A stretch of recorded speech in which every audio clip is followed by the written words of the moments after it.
আসসালামু আলাইকুম বেকের কি অবস্থা? আমি ভালো আছি। আজকে নতুন আরেকটা ভিডিও আপনার সামনে চলে আইছি। তো দেখতেছেন আপনারা গাব গাছও গৌড়ে গেছে। গাব আর আম ২ টা মিলে আজকে বানাই আমরা খামু। তো সান ইয়ানে বেকের এনে রয়েছে ইয়ার দিকে ইয়া কেনে হাড়ে। তো নিচে দেখছেন কতটুকু জায়গা গাব। এবারে চলে গেছি আম গাছের মধ্যে আম একটা বলি আমলমু বেশি করে গগা। তো সান আঙ্গলক অনেক মানুষ আছে বেগুন আছে আঙ্গ বাড়ির হোলাইন আরকি বা বড় ভাই ছোট ভাই বেকে মিলে। তো সান আম গোগা আর গাব কোগা। গাব অনেক বেশি, আম কম। কারণ খাড়া খাইতে গেলে তো অনেক বিরক্ত হয়ে গেছে।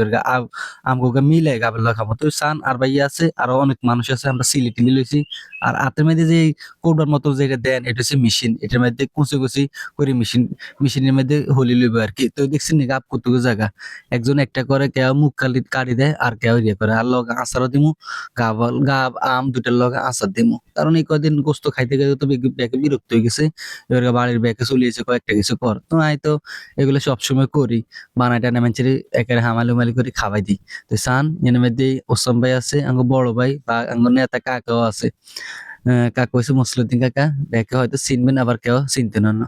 তো চান এর মধ্যে ব্যাকে বেগিন করি প্রায় ধুইয়া লাইছে। আর মেশিন-টেশিন ইগিন আছে। মেশিন-টেশিন ইগিনও ভালো করে ধুই লওয়া যায়।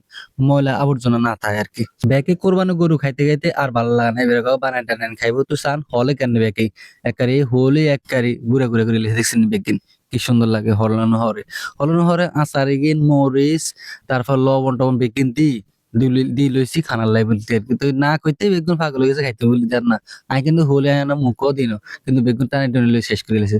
তো লগে বাড়া উগ্গো লই লিছি। বাড়াইগুনো উগ্গের ভাগে উগ্গরে দি দিমু চান। তো আপনারা চান যদি ভিডিও ভালো লাগে তাহলে লাইক কমেন্ট অবশ্য শেয়ার করে দিবেন বুঝছেন নি?